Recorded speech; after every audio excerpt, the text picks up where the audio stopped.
দিল পীড়িতের বেড়া লিচুর বাগানে, কমলার বাগানে সইগ কমলা। আরে এলাকায় চিঠির ছেলে দেখছি। আরে ব্রাদার ভালো আছো? ভাই আপনাকে তো চিনতে পারলাম না। আরে কি বলো, তুমি আমাকে চিনতে পারছো না? আমি রাব্বি। আরে ভাই আপনি তো চিঠিতে গিয়ে পুরাই চেঞ্জ হয়ে গেছেন। আগে কত একসাথে কামলা দিছি। আরে ছোট ভাই, অতীত নিয়ে টান দিও না তো, মনে ব্যথা লাগে। আচ্ছা, এলাকায় থেকে এখন কি কাজ করছো তুমি? গরিব মানুষ তো ভাই, কোনো চাকরি বাকরিও নাই। পুলিশের মাঠে যায়, হাফ ইঞ্চি বলে তাড়িয়ে দেয়। আচ্ছা তাহলে তোমাকে চৌকিদারে ঢুকিয়ে দিই। আচ্ছা ভাই, হলে তো ভালোই হয়। আচ্ছা দাঁড়াও, একটা ফোন দিই।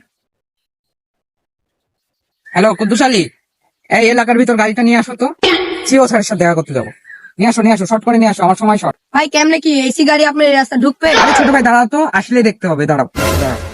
এদের সব আপনার গাড়ি। ও গাড়ি নিয়ে চলে এসেছো?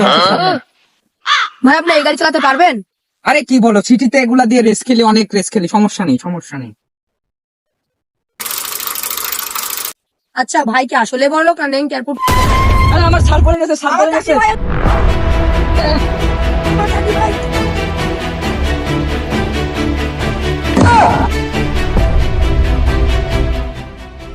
স্যার ব্যথা পেয়েছেন নাকি?